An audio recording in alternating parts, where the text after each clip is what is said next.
Welcome to Tampa Home Talk with your host, native Tampa real estate girl, Katrina Madewell, a full-time, passionate, out-of-the-box thinker, love for home ownership kind of realtor with over 21 years of combined mortgage and real estate experience.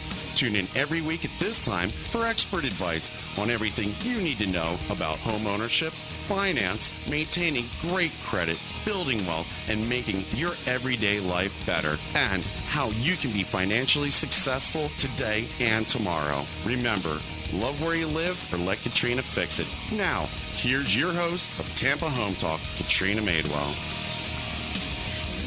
Good afternoon. This is your host, Katrina Madewell. You're listening to Tampa Home Talk, and we are on the Real Estate Radio Network. We have a fantastic show, as always, lined up for you this week. The subject and our topic for this week is going to be to build new or not to build new, what you need to know, and especially if you're in a flood zone. We have some amazing guests today that have a wealth of information that are going to share that with you. S&W Kitchens, they started out in 1977, originally in Orlando. Jeremy Parcels, which is the designer, and also Adam Vinson, sales manager with S&W Kitchens. Thanks for joining us, gentlemen. Thanks for having us. Yeah, thank you very much. We also have in studio today Steve Fisher with Classic Builders. He's been in the industry for over 30 years and builds a little bit more of the upscale type homes. And you guys work together a lot on some custom projects and just a ton of information. Welcome, Steve, to the show. Thanks very much. Glad to be here. So we'll start out with Jeremy, I guess, this afternoon, and we'll talk about some of the design trends, right? Because that's always something that's super interesting because those things are always changing. I had a guest on a couple weeks, or maybe it's been like a month back, with Famous Tate, and we were talking about design trends for appliances. And it's interesting when people say, hey, is stainless steel going to stick around? And I'm sure you probably get similar things in your industry, don't you? Yeah, all the time. I mean, design trends are continually evolving, so keeping up to date is sometimes tricky, but also not being too trendy is important.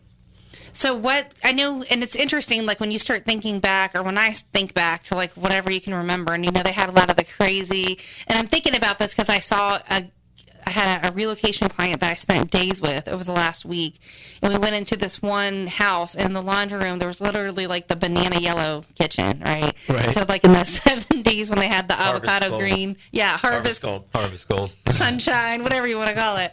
Avocado. All those crazy colors. And then they did the flat, like gray was the thing, right? In the early 90s, the flat non-raised panel, and then they went to what, white? White, and grays are actually back in style now. Grays have come back around and are back in style, and some of the neutral colors and the tans and the beiges are not as popular right now. So people, because I noticed for a while people were really, and it seems like I still see a lot of this with cabinetry and a lot of the newer homes.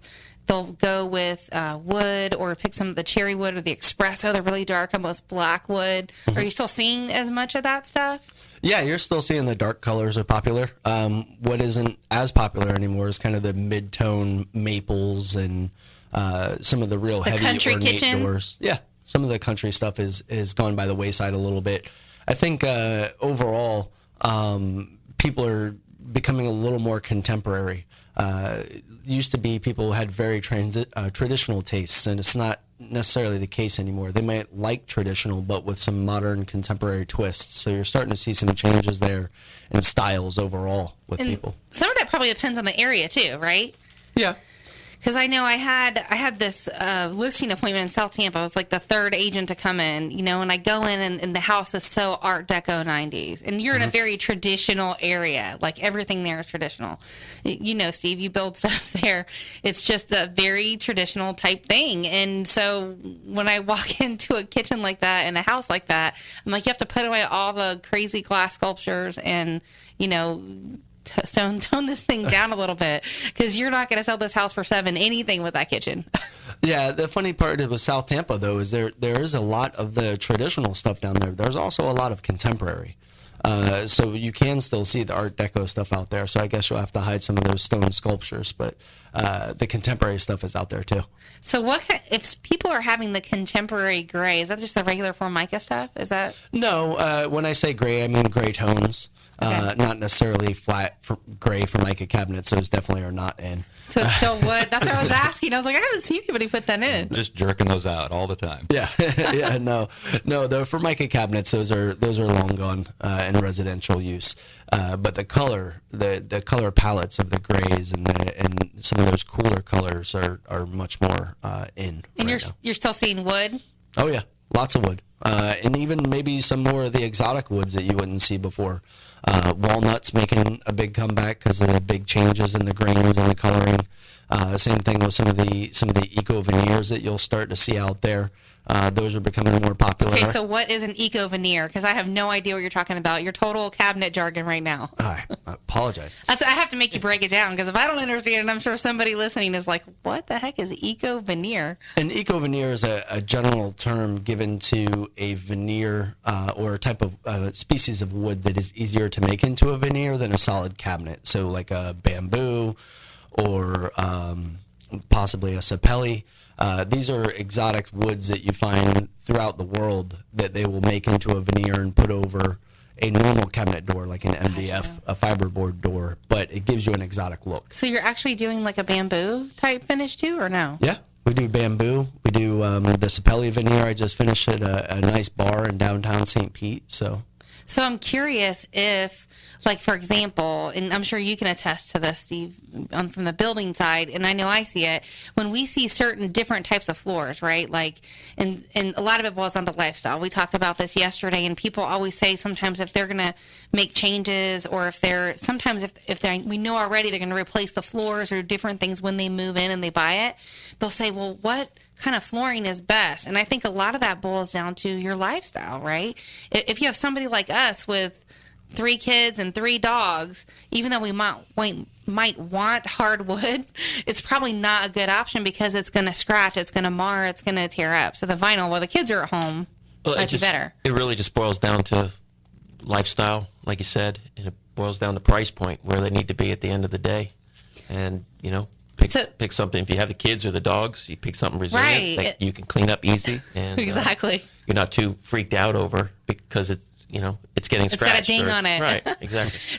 But I noticed that bamboo, when it was on the floors, and I think it's why people have gotten away from it, I should say, is because it seems to wear a lot more than like wood or some of your other traditional type of floors. It's a pretty evenly wearing type wood. It's not overly soft by any means, and it wears quite well. We've done full houses in it, and they've also changed the technology of the bamboo. They use it in more of an engineered. Some of the bamboo that first came out was a little thicker, and if you dropped like a framing square on it, you could dent it. But nowadays they're using an engineered variety where it's layered pieces of wood before you get to the bamboo. Gotcha. So it's a lot more resilient and able to withstand scratching and that. Still, I wouldn't put it in a house with 3 kids and 3 dogs. No, not even wood. Yeah, it's like I'm thinking the kids are staying with concrete till they move out. Yeah, stay in the concrete. Pretty much. Like I think we replaced the floors with carpet the first couple years we were there a few times, and I'm like, I'm done with this. Like, you guys are getting painted concrete until you get older. The wood-looking tiles, though, are amazing nowadays. Everything from the hand-scraped look to full-blown whitewash, like it should be out on Steve's beach houses. The wood floor, the tile that looks like wood floor is amazing nowadays. I've seen some of that. It's interesting. It is, and it does come down to price point a little bit, but it's a great option for a resilient floor that you just mop it up and move on. So you guys do not only like custom stuff, but you do a wide variety of stuff, correct? Yeah, we do everything. We carry a ton of different cabinet lines, everything from full custom to, kind of off-the-shelf cabinets where it's nominal sizes. It really depends on the project. We pride ourselves on being able to sell a kitchen to just about anybody, depending on their budget. It depends where we put them and what cabinet line and what their needs are. And I'm sure when I ask this next question, obviously the sky is the limit. But where could someone expect to be if they wanted to start out with the most basic kitchen? And I think we even were talking about refacing, right? Even Formica. Did we mention that or touch on that? We didn't, but we do refacing. And that's probably your least expensive option, right? Right, and for an average size house around here, most people, if they reface, are going to do new countertops at the same time. Right. So you're to put a number on it is difficult without seeing a space, but I would say, probably $15,000 is about right with new countertops and new door styles. Yeah, probably for a 1,200 square foot ranch Entry or something level, like that. starting. About Right. 20, typical like galley kitchen or something like that, I would imagine. But if you're going to be replacing your countertops, it's best to usually go ahead and just go with new cabinetry because it makes more financial sense often, simply because it's more labor intensive to reface. There's a lot more dust involved and things like that. And since you're taking the countertops off anyway, it's time to tune up the plumbing because we know that the water is very hard on the fixtures down here. Right. And shut-off valves often don't shut off. So do you find sometimes that the cost, even just to replace them, is dang near the same or in the range of refacing them? It really depends on what the homeowner's intent is. If it's staying in the same footprint, I would say yes, that as long as they're looking at an affordable cabinet line that we carry. Our upper end stuff is going to, of course, be priced way out above that. But everything we do carry as far as cabinetry is all made in the United States. We do not import, we don't use any of the imported products. And so that threshold of quality is what's kept us in business. That's good, considering Chinese drywall, right, Steve? Yeah. We'll take the non-imported. Yeah, thankfully it's pretty much American made. done. Yeah. So what about countertops? Because I always love to talk about this. And so talk about some of the different kinds and maybe even describe them, right? Because everybody's familiar with granite. Everybody's familiar with Formica. Everybody's familiar with probably even Corian or some variation of that. But there's a lot more options out there outside of just those, right? There are a ton of options in countertops. How many would you say there are? Like if you had to guess, how many different types? What number? Of types of materials or types of manufacturers? The tops. Quartz is very popular, and there's probably at least nine Different kinds. brand names that are recognizable. We prefer Cambria, and also the DuPont products, Zodiac, and Adam, I know that we're going to get in depth in this topic of conversation, which is why I want to pause you here because we have to take a very quick break for our show partners, and we'll be back in a minute, and then we're going to dive into all of those phenomenal things, and I can't wait to talk about quartz, actually. So we'll be back in a minute.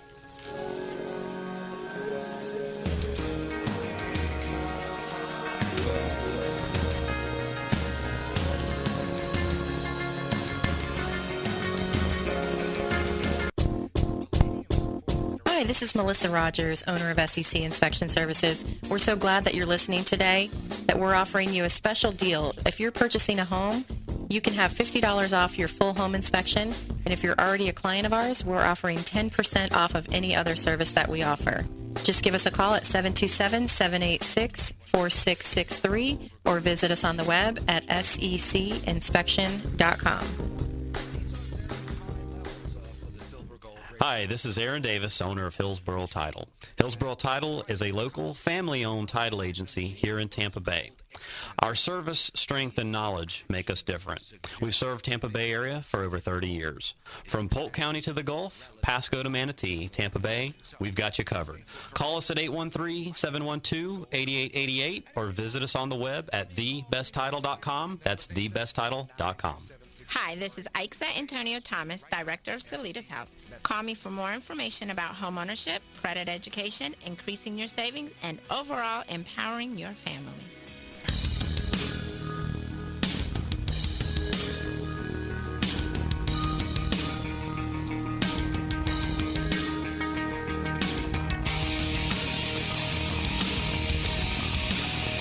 Welcome back to Tampa Home Talk. I'm your host, Katrina Madewell. You're listening to us on the Real Estate Radio Network. Really happy to have our show today, which is to build new or not to build new, what you need to know, especially if you're in a flood zone, and we're going to get to that topic a little bit later in the show. Our guests today are S&W Kitchens, Jeremy Parcels, and Adam Vinson.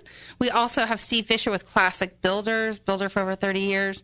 Very delighted to have you gentlemen on the show. Thank you very much for sticking around after the break. Thanks very much. We didn't run anybody off yet? no, not yet. So where we left off actually after the break was talking about countertops. And so you were just starting to talk about quartz, Adam. Yeah, quartz has become very popular.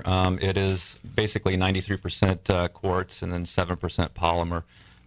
It's very, very durable. One of the reasons that granite became so popular was because of the different movements and the colors and things. But people didn't understand that it is it's a natural material. It's porous. It can hold bacteria, and you can't just clean it with anything. It can stain, and that's when That's what I was going to ask you about, like the care. If you could talk about the care in granite, what goes into that? They have sealers now that go up to 15 years in some cases, so it's not as intense as it used to be. But you used to have to seal it 2 times a year, and that meant cleaning it with a special solvent. You can't use harsh abrasive chemicals. You couldn't just spray it down with, say, 409 or something like that, because that will actually stay in there. People assume that since it felt like stone or something like that, that they could just cut on it and that it would leave scratches. It's not that. Yeah, I've seen people have actually like stains on the granite countertops. They must have set something hot on there. Was it not sealed? No, it's the lighter the color, typically the more porous it is. So, things like giallo ornamental and things like that are very, very popular down here, but they're also very porous. The darker colors are going to be more dense. I had a client way out in Lutz, and they were Italian, and we had just installed the countertops, and sure enough, she calls me and she said, "There's a stain. There's something wrong. There's something wrong with my counter. There's a big circle in it." So I drive all the way out there, and it was obvious that she had taken the lid of marinara that she'd had on the stove and put it on the countertop, and there was a perfectly round marinara stain in the granite. Oh, so there is a process by which you can get it removed, but it's an expensive one. And so was it actually red where the marinara was? Yeah, it was obvious. Yeah. Was it a light granite? It was the giallo ornamental. Wow. Yeah, that's a very popular one. It's kind of a tan light gold with some flecks in it. I don't think people think about that. Like they say, "Oh, it looks great. Yeah, I want to do that." But there's a lot of. We go into homes all the time. We see a ton of deferred maintenance. Right? That's like construction guys' worst nightmare because you guys make it all perfect and people don't maintain it and it doesn't look good. Right. So feel free to chime in on that if you want to, Steve. Oh, you're absolutely right. We look at remodels and we look at additions and stuff like that where people have not done a lot of updating, and you go into these houses, they look like little time warps that people haven't. Not just dating, but like even for me, when I go on some of these listing appointments, I mean, there is so much deferred maintenance. Like I literally have to tell people, you have to scrub the baseboards and you need to clean the window seals and wash all the windows and get rid of all the junk. And yeah, we need to tidy this place up. Yeah, get rid of all the personal items and, Not even personal items. Like some of them just, I know everybody's busy, right? People work a lot. They do a lot of stuff. But sometimes, I mean, especially in my house, like I think we have to repaint the baseboards at least once a year or the house just doesn't look clean. Yeah. No. It's Certainly. Once we go into, there's about a 2-inch thing of dust sitting on top of the baseboard. So going to some of the different types of countertops. I know you were talking about quartz. What's the care on quartz? How do you care for something like that? The care on quartz, it's most of them. I can't speak to all of them. Most of them are just you clean it with whatever. We like Cambria because it's made in the United States. It's all one price point, and they've got some really great technology. So if you've got kids, I mean, hit it with 409 antibacterial, and wipe it off. It's not going to soak in. It's not going to wear it. It's not going to leave any marks. No, not at all. Quartz is completely non-porous. And quartz comes in a lot of different colors. Like crazy, a lot of different colors. Yeah, I mean, just Cambria has, 67 or something now? And they just rolled out, I believe, 12 new ones. I think I saw, when going back to your gray tones, Galloway is one of their newest colors, and it's just absolutely spectacular. It's a gray with a lot of flecks in it. It's a lot of movement. Actually, it looks like it has like little gems in it. It's got some I've real seen depth that, yeah. to it. I had a house that I sold not too long ago, and it had red quartz countertops, like red, bright red, and like dark espresso, almost black cabinet. And it was beautiful. And I said, I know this kitchen was really expensive. And now that you're selling it, the people coming in here are either going to love this kitchen or they're going to hate it. It's not a whole lot of in between with red quartz countertops. Yeah, we don't get a lot of clients like that are willing to take that big chance. But sometimes when it's pulled off, it can be pulled off really nice. Some of them are kind of eclectic, I guess, or eccentric and don't mind it. Yeah, it's a commitment for sure. And definitely it's a commitment. Yeah, I mean, so quartz is fantastic because it's completely non-porous. It's harder than granite technically. It's scald resistant. You can put hot pots and pans down on it. It's not going to burn it. So quartz is fantastic. It's a very durable surface. Doesn't have to be sealed. Wood countertops kind of go in and out of fashion pretty regularly. But the beauty of a wood countertop is the fact that it does look worn, and it will over time look like it's a wood countertop that's been there, and that's what it's supposed to look You're like. talking about like the butcher block?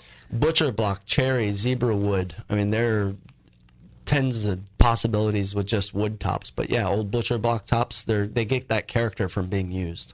What are some of the pros and cons in those? And I've even seen stainless steel countertops.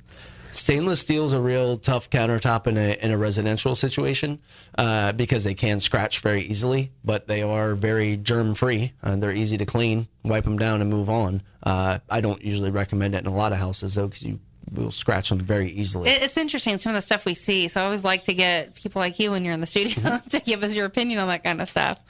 Yeah. So where does stuff price too, by the way? Like if you had to give an idea, like what's the most expensive thing you can put in your kitchen as far as countertops? Yeah, you just talked about the most Quartz? expensive with the stainless steel. Oh. Stainless steel is one of the more expensive. Quartz is equal to about a mid-level granite. Granite has a huge range. Granite can be anywhere from entry-level giallo ornamental stuff to Van Gogh, which is a particular type of granite that's mined in Alaska only and is over $100 a square foot material cost. What makes some of those types of granites more expensive than others? How rare they are. Okay. A lot of those are only mined in one place in the entire world, and once that mine's gone, that granite's gone. So the price usually reflects it. So people are like, "This is my countertop. I'm the only one that has this granite from Alaska, so I'm the only one with this kitchen." Yeah, often people will start with a particular stone in mind, and we design around that, or maybe it's the cabinets, and then we work with them on the countertops. It's each client is unique in how you proceed, So we've talked about wood. You're probably not seeing any Formica at all, right? Do you do that ever? A little bit? We still see Formica from time to time, not very often though. Yeah, most time people are electing for something a little nicer. A little more durable. Right, and durable for sure. Durability is the biggest thing. I mean, Formica has come a long way. I don't want to knock that because the printing technology is what's enabled things like Formica and tile and all these things to look more like natural materials. There's Formica out there that if I didn't tell you that it wasn't granite, you would think it was granite. Some of it looks close. I've had to literally look at it and say, "Oh yeah, it's Formica." But we don't do Formica very much anymore. So, are there any other types other than what we mentioned? We talked about quartz. There's talked about wood. soapstone and quartzite, And which silestone too, right? I've heard of silestone. Silestone is a brand Soapstone? of quartz. Oh, it is. Okay. Is a brand of quartz. I mean, We've got the recycled glass countertop Oh yeah, from that's UMI. right. it's a Vitrazzo. It's a recycled glass, so they take recycled glass bottles. They're crushed up and they can sort them by color, and then they're filled in with epoxy fillers. So it's a very different looking countertop. Yeah, and it's really neat because they have stories on the back of the cards about like some of it's post-industrial, some of it's recycled. They have particular color palettes, like some may be actually all Heineken bottles, and you'll see the little pieces in there and stuff. But That'd be great for the wet bar outside, It does right? get you some lead points too. How that's cool. I didn't know that. That's neat. So when you say absolutely. lead, break that down and explain it. I could let Steve probably talk to it a little bit. Since you're green builder. Yeah, LEED is an organization out of Washington that has a grading of various structures from bronze to gold to platinum now, I believe. It's just a way of measuring how green a building is. It can be a house, could be a commercial building, could be a multi-story office building, and they run you through the whole matrix of getting so many points for Right. every little material and component going into the structure. And I think we're definitely going to see more of that in Florida. It's a little more expensive, right, to build that it is. It here, can be. but it can be. usually makes sense. I just want to finish up on the countertop because the recycled glass, I hadn't heard of that until you guys mentioned it. So where does that fit in the cost structure? That's definitely towards the higher end. Is it? Yeah, it can be over. I mean, it's expensive. Yeah. You would think recycled glass would be like on the lower Well, end. it takes a lot of manpower to pick through these things, but So is it speckled, multicolor? Like, describe it to me. It What does can it look be like? multicolored. I mean, there are some that just have the purple tones. So the purple tones, I mean, literally they go through all the glass shards and pick out all the purple tones and then fill it in with epoxy fillers, and it's all going to be finished and polished. So there's a ton of labor and selection that goes into them. And you're talking about bringing in recycled materials, so they have to take it to a special plant, which it actually helps sort the glass color by using lasers and different things like that. And how do you care for something like that? Very carefully. Like, is that worse than granite when it's not sealed? It would be about like granite. Yeah, it's about the same as granite as far as upkeep. What's the process to take care of it? Like, how is it every 6 months, every year? What do you do? I believe that it should be sealed every 6 months. Is Yeah, what I but read. so, Is it what like an epoxy type coating, or what are you putting over A stone it? cleaner. yeah. And it's ironic, that when you start talking about recycled things and green and all this, the price point actually jumps between 25 and 50% for whether it's a cabinet, a countertop, anything that you're actually paying a premium to quote live Which is kind of crazy. more responsible lifestyle. So, well, you're listening to Tampa Home Talk. We're getting the flag here to take a quick break. And we'll be back in just a minute. When we come back, we're going to pick back up with Steve Fisher with Classic Builders and pick up on our green conversation. We'll be back in just a minute.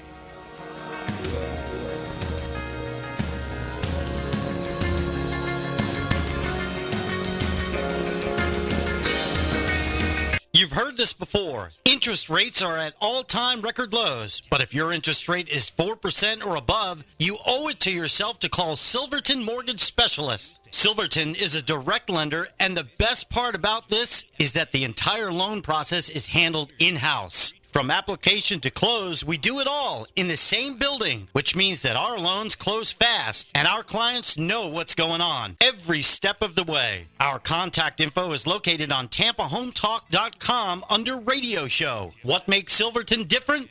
Products. We offer VA, FHA, USDA, and conventional loans pricing. Best rates with the lowest closing cost. Process everything in-house. It's handled right here and not outsourced to anyone that no one can reach. This way we can avoid surprises. Our people are simply the best, and we know you'll agree. What will closing Silverton Mortgage Specialist mean to you? A smooth process, real home loan value, and personal attention from real professionals. Silverton Mortgage Specialists are here to serve you. Visit TampaHometalk.com under Radio Show for all of our contact details. NMLS 109600 is an equal housing lender and Florida and Georgia residential mortgage licensee.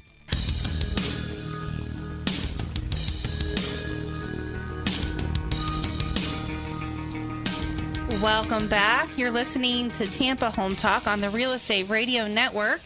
And we have in studio today S&W Kitchens, S&W Kitchens, let's say that again. And we also have Classic Builders. Great show we've had so far. We talked a lot about cabinet type stuff and countertops and green, which is kind of the direction we started heading. So I think for the next part of the show, we'll have you chime in a lot. Steve, I know you've been a little quiet because we've been talking about the cabinet stuff, right? Sure. But it's interesting. I had this conversation with that same client that I spent 5 days with recently. We were talking about energy. So if you don't mind, if we start there, he was talking about, and he was moving from Omaha, Nebraska, and I guess he lived, oh gosh, where was it? Somewhere before that. And he was talking about wind energy.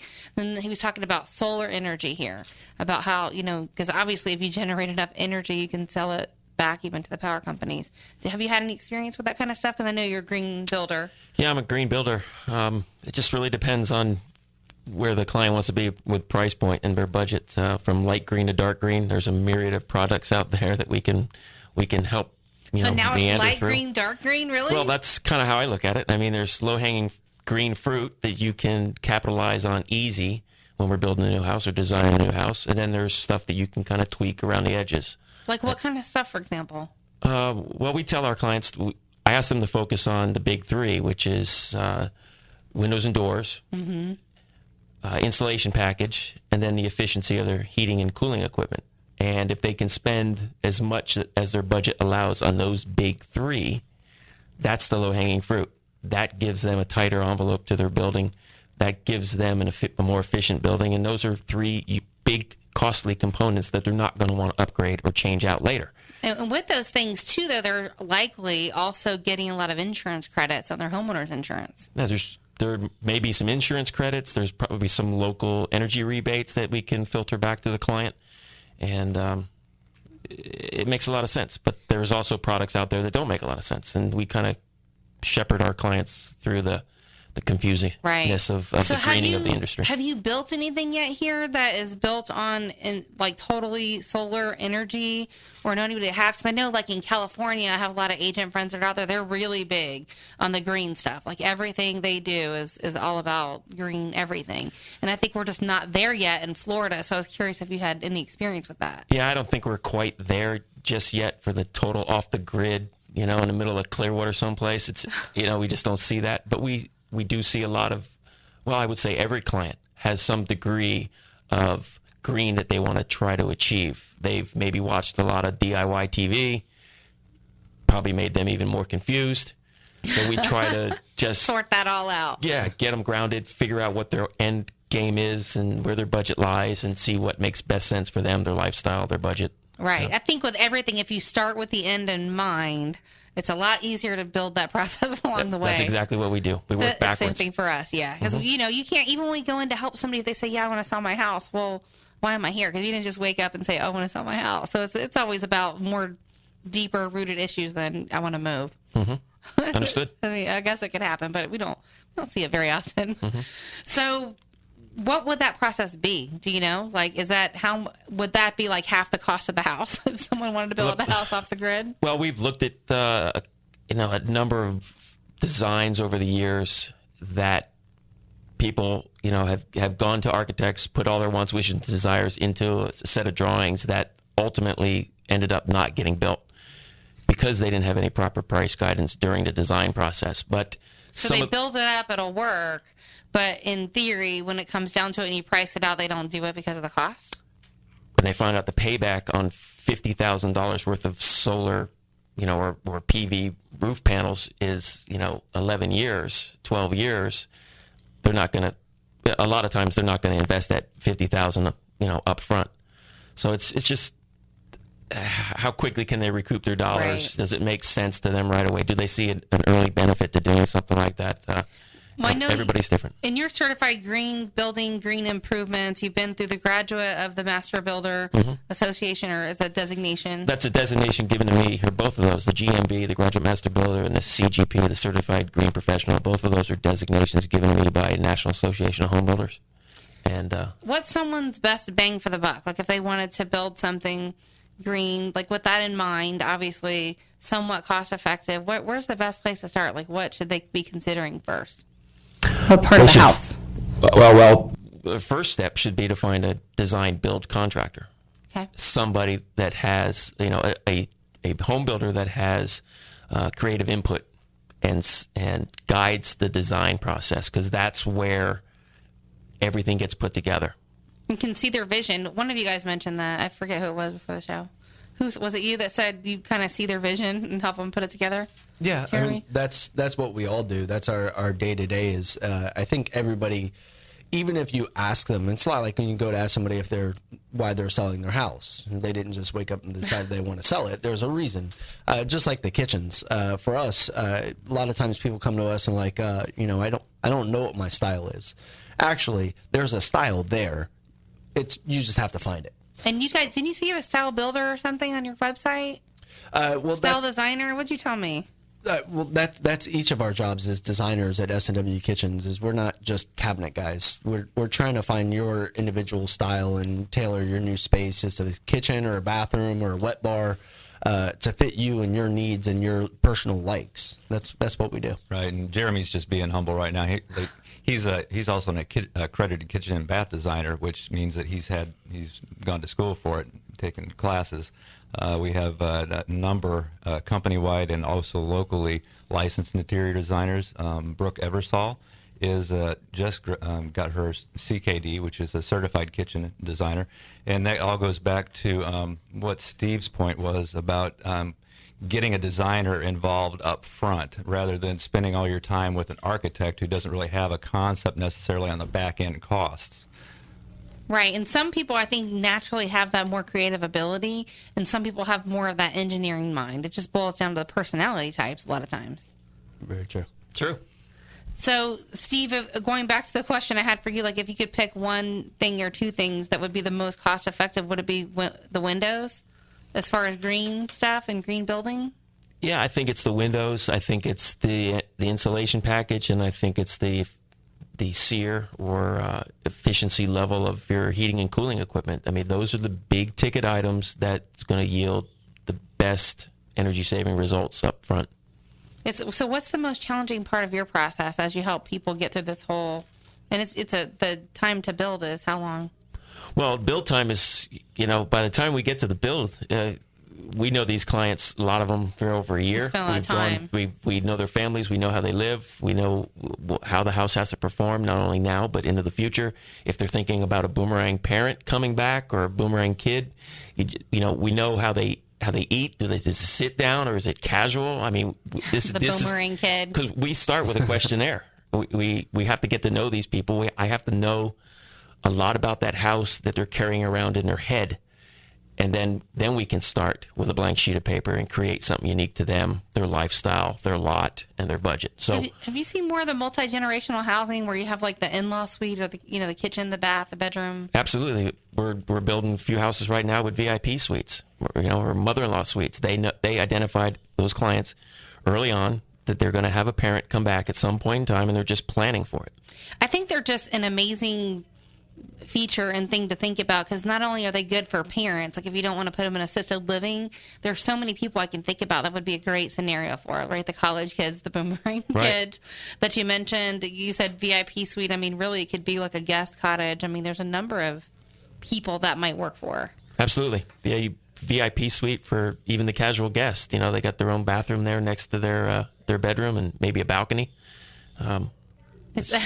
I've heard some people say they don't want that VIP suite to be too comfortable because they won't want to leave. Exactly. Can't let them get too comfortable. So we'll skip the recycled glass countertops in that one. I go for Micah in that room. Yeah. Or Micah, maybe put some red toilets or something, Just kidding, really, with the red toilets. So what's the most challenging part of your process? Like what you guys do day in, day out, and at the end of the day, in the grand scheme of things, what's your biggest hurdle, your number one thing that... All right, guys, I'll go first. No, it's just managing our clients' expectations. That's all it is. It's There's a lot to be said for that in any business, Steve. Well, true, but it's about under promising and over delivering. Right. It's just about setting the bar of expectations at a reasonable level, and then just managing that client through the whole process. If we get a client that has a lot and a dream, and we do the design work and build the house, that relationship with this client could be over 2 years long. So we see their kids grow up and change schools. We get to know their parents a lot of times when they were there checking out the house. So it's relationship building, and it's inspiring. It's exciting, but it's every client's different. So you're always managing a different level of neediness, neediness for lack of a better word, neediness or lack of vision, expectation. Sure.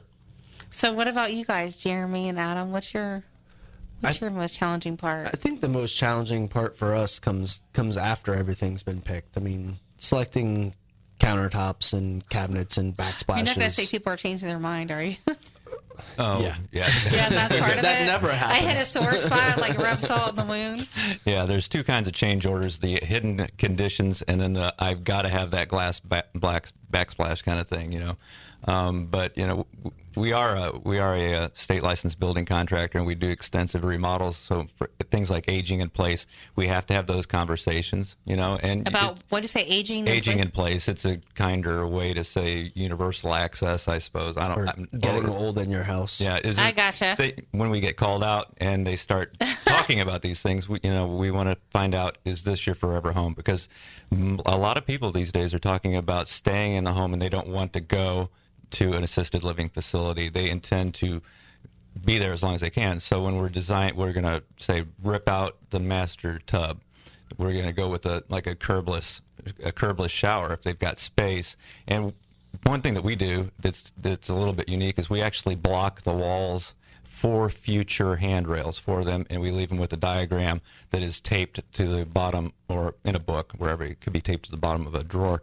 But that way, later on, if they need to have those handrails, then they can be installed, because you can't just go and retro install those. They have to have blocking behind them. And since you're going to rip everything out, it makes sense to do it at that time. Well, that's a lot of the pre-planning we do. I'm getting ready to start a project in Sun City where they're going to be their forever home, and he is going through some cancer treatments, and he knows that mobility is going to be a problem. So we made him a bigger door going into the bathroom, put grab bars in the shower, and just, you have to approach it as they're going to live in it. It's probably not a bad investment in that area, because that whole area is booming. I mean, with the Amazon distribution center and a bunch of stuff just moving that way. Yeah, and we're lucky because we also have our South Tampa location down on South McDill that we're just finishing building out. We've got some more exciting stuff coming to it, but we're able to service that area because of the crosstown and the way we can get on there. Jeremy's done quite a few projects down there. So you're listening to Tampa Home Talk. We have to take a real quick break. We're going to be back in just a couple of minutes, and then we're going to talk about the highlight of our show, to build new or not to build new. We're going to talk about the flood changes. We talked about that almost a year ago now, but we're going to talk about things you need to know if you're thinking about buying a home and redoing. We'll be back in a minute.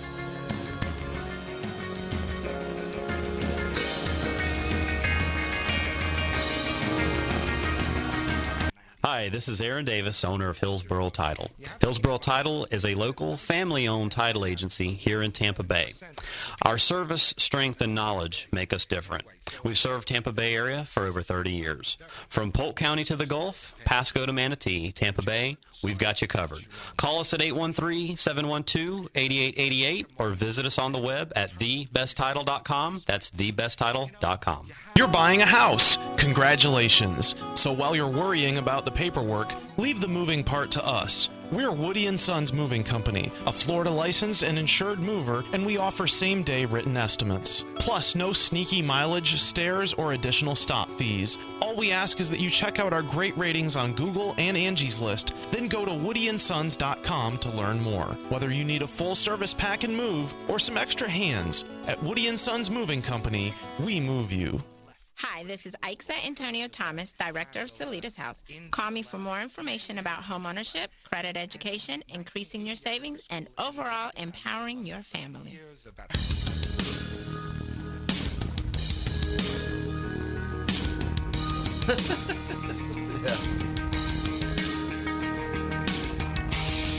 Welcome back to Tampa Home Talk. I'm your host, Katrina Madewell. We had a great show for you today. The title of our show was To Build New or Not to Build New, what you need to know, especially if you're in a flood zone, which is still one of the topics at hand here in Florida. If you missed any part of today's show, you're going to want to catch it in its entirety via our podcast. And just search for Tampa Home Talk, iTunes, any podcast player, or just go onto our website, tampahometalk.com. This is where you'll be able to catch up with any of our guests. Today we have S&W Kitchens, Jeremy Parcels, and Adam Vinson. We also have Steve Fisher with Classic Builders. And if you want to connect with one of these guys off the show, you can call us on our off-air number, 813-377-2775, or just go to tampahometalk.com. Again, you can call or text 813-377-2775. And we'll, of course, have your show cards up there so that people can get in touch with you. Excellent. So, great. Thank you. I know we talked about before the show. Who was that? Was that in-depth conversation with you, Adam, or you, Steve? We were talking about the theme and the change. It was you, wasn't it, Steve? I think we did. I think we did. Okay.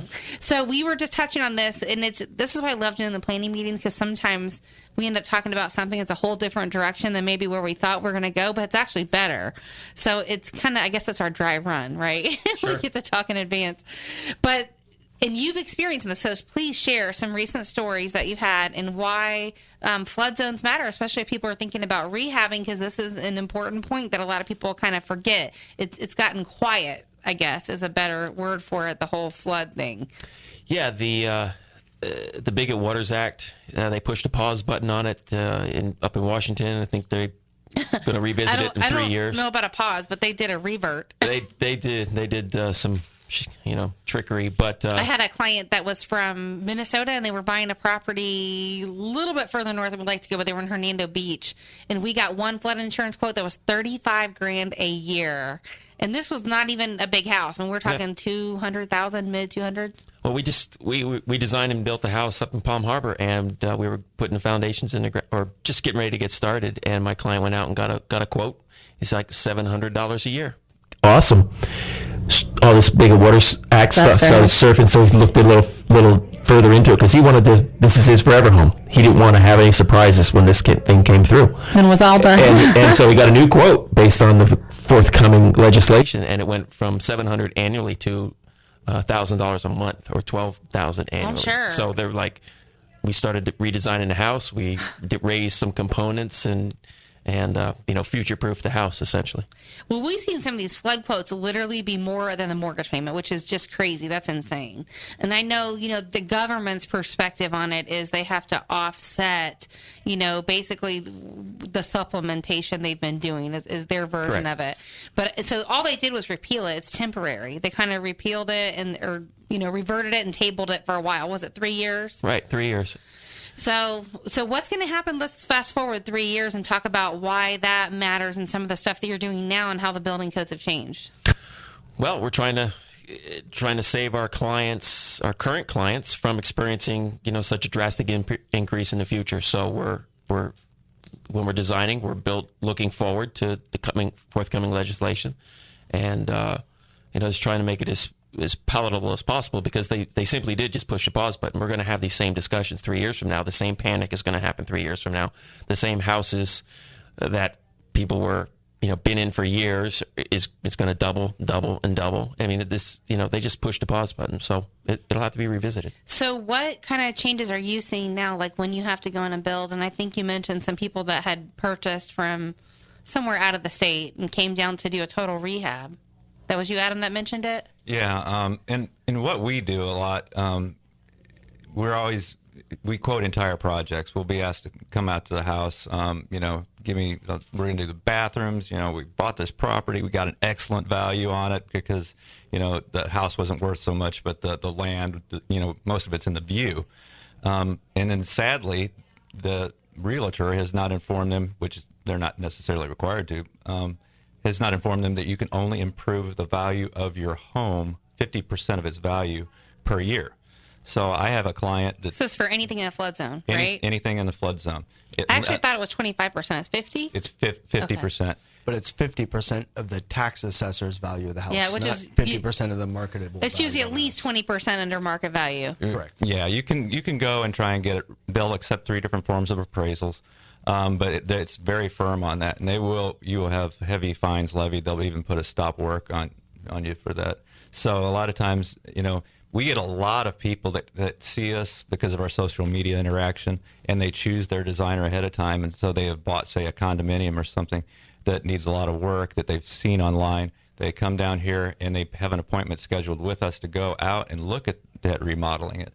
Most of your condominiums obviously are going to be exempt from that because they're above.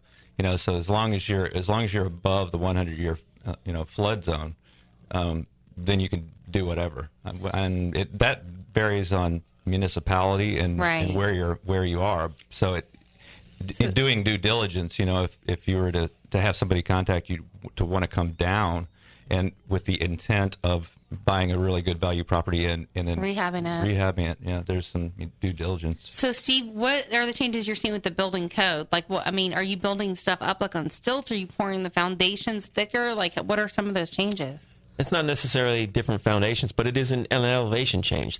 Things are higher, and it depends on what zone you are and what municipality. And the FEMA maps do change. Every 6 or 8 years they remap the county.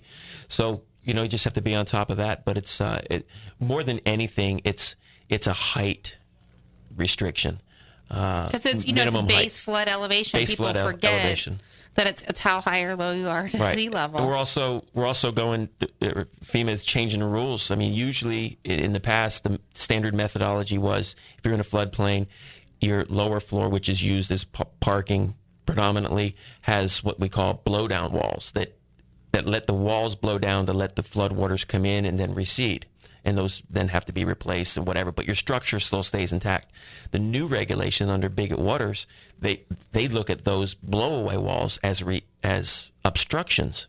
So they don't want those obstructions. So you have to go to something other than a solid wall system. You have to go to like a louvered system that still gives you the privacy, but lets the water in. So there's design changes you have to look at. If you had to explain what that looks like, what is it's that? Like a louvered door. It's like a bifold door, or an exterior, plantation shutter or something like that. A louvered look that your neighbor can't look into your garage or your downstairs. But so, for example, like just since we were on topic with your client that ended up making some design changes to their home because of these flood changes, what kind of things what did they have set up and what did they change to? We raised the house 2 feet. We could not raise the ground floor or the parking level because you can't, in a V zone, you can't add fill. So the garage floor, if you will, had to stay at the same level. But we raised the structure above that 3/4 of block or 24 inches. So we raised the lowest structural member by 24 inches, and that got us into or above the minimum restrictions in that lot in that area. So you didn't bring in any filter, but did you bring it up with block? So it's not on stilts still? It's essentially ground floor is parking. The walls are masonry. The structure is masonry, but the first living floor above it had to be raised. So the ceiling height of the ground floor or garage increased by 2 feet. Gotcha. Could not raise the slab, but we raised the other, floors so above all it. your like you say, your garage space and stuff is downstairs. So at this point, it's not considered living space, so it doesn't count. Right. It's not built out. It's all under. It's essentially garage space, under that base flood unconditioned. elevation. Right. So. Do you actually get that surveyed and the flood cert pulled on at first? Like, how do you do that from a building standpoint?